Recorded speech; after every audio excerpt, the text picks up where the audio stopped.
नमस्कार एंड राम राम साथियों। तो आज के इस वीडियो सेशन में हम बात करने वाले हैं कि हम आरपीएससी के बदलते पैटर्न के आधार पर अपनी आगामी परीक्षाओं की तैयारी बहुत ही मजबूत तरीके से कैसे कर सकते हैं। क्योंकि गाइज़ पिछले 6 से 7 महीनों से मैं अपनी स्टडी को ऐसे बर्बाद कर रहा हूँ, क्योंकि आप भी अगर नए नए एस्पिरेंट हो और अगर तैयारी कर रहे हो तो आपके जीवन में भटकाव आना स्वाभाविक है। क्योंकि जब से मैंने अपने इस वर्ल्ड में एंटर किया है तब से मैं भटक ही रहा हूँ, क्योंकि हम यूट्यूब पर मल्टीपल वीडियो और कोर्सेज़ को देखकर भटक जाते हैं। कभी लाइव कोर्स देख लिया, कभी टेलीग्राम ग्रुप ज्वाइन कर लिया। इसी चक्कर में हम हमारे भटकाव में आते रहते हैं। ये बेस्ट बुक है, ये बेस्ट बुक है, ये कोर्स अच्छा है, ये कोर्स अच्छा है।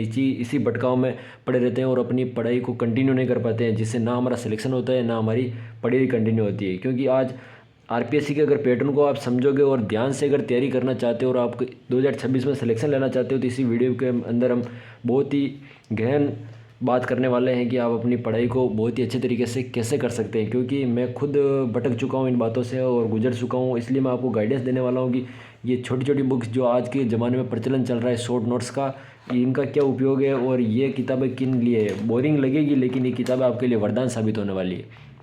तो चलिए आज के इस वीडियो सेशन में बिना किसी देरी के हम नॉलेज वाली बात करते हैं कि जैसे आरपीएससी का पैटर्न बदल रहा है। आरपीएससी हमें मूल किताबें पढ़ने की बात कर रहे हैं। मूल किताबों का मतलब क्या है कि ये किताबें जैसे हम बार बार आशु सर के सामने, रोहित सर के सामने रिक्वेस्ट करते हैं कि तो हमारे लिए शॉर्ट नोट्स लेके आओ, लेकिन हमारे कहने पर वो निकाल देते हैं। लेकिन ये बुक्स उन्हें पता है कि रिवीजन के लिए, लेकिन हम इनको मूल किताबें समझकर इन्हीं से तैयारी करना चालू कर देते हैं और यही हमारी सबसे बड़ी गलती साबित होती है। तो यार इसके लिए आपको क्या करना है कि ये बुक होती है हमारे लास्ट के जो एग्ज़ाम आने के 1-2 महीने होते हैं उनमें फर्स्ट रिवीजन के लिए होती है। क्योंकि वन लाइनर अप्रोच होती है, इनके अंदर थ्योरी नहीं मिलेगी आपको। और थ्योरी पढ़ने के लिए आपको मार्केट से कोई भी अच्छी सी बुक, ऐसे मैंने दीनदयाल की ले रखी है, बहुत ही प्यारी बुक है। इसके अंदर आप देखोगे तो बहुत ही अच्छी डिटेल दी हुई है, किसी भी चीज़ की मैपिंग बहुत अच्छी की हुई है और मैं इसकी बहुत ही अच्छे तरीके से पढ़ाई कर रहा हूँ। तो आपको क्या करना है, आरपीएससी के अनुसार मूल किताब का मतलब ही यही है कि आपको थ्योरिकल चीज़ें पढ़नी है, तो आपको समझ में आए कि कौन सी चीज़ें कैसे बनी। जैसे अंगारा लैंड है, गोंडवाना लैंड, उनका विखंडन कैसे हुआ, कैसे बने। और इन किताबों में क्या है, सीधा उनका नाम दे दिया, उनकी डिटेल दिया, लाइन टू लाइन दिया और एक पेज में पूरी डिटेल ख़त्म हो जाएगी।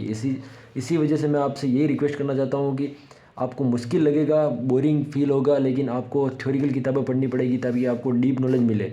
क्योंकि आरपीएससी के बदलते पैटर्न के आधार।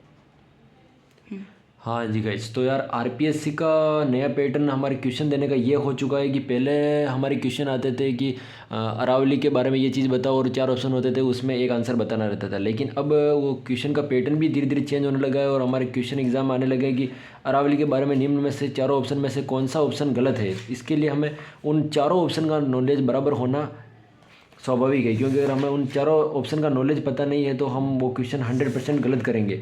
इसलिए आप देख सकते हैं अरावली की डिटेल भी आप इसमें देख सकते हैं, बहुत ही गहन तरीके से दी गई हुई है, जिसमें से अगर कोई भी क्वेश्चन बनता है तो हम उसे आसानी से कर पाएंगे और अपने 2026 में आने वाले आगामी एग्ज़ाम को बहुत ही आसानी से निकाल पाएंगे। तो अगर आपको हमारी डिटेल थोड़ी बहुत भी अगर समझ में आई और कोई गलती हुई मेरे से तो कमेंट बॉक्स में बताओ। और अगर आपको कौन सी बुक बहुत ही अच्छी है वो सजेशन के लिए अगर आपको कोई आइडिया नहीं है तो आप कमेंट बॉक्स में बता सकते हैं। मैं आपके लिए बहुत ही अच्छी बुक रिव्यू लेकर आऊँगा और मैं भी आपकी तरह एक तैयारी करने वाला एस्पिरेंट ही हूँ, तो आपको बहुत ही अच्छी नॉलेज देने वाला हूँ। और मिलते हैं नेक्स्ट वीडियो में, तब तक के लिए बाय, जय हिंद, जय भारत।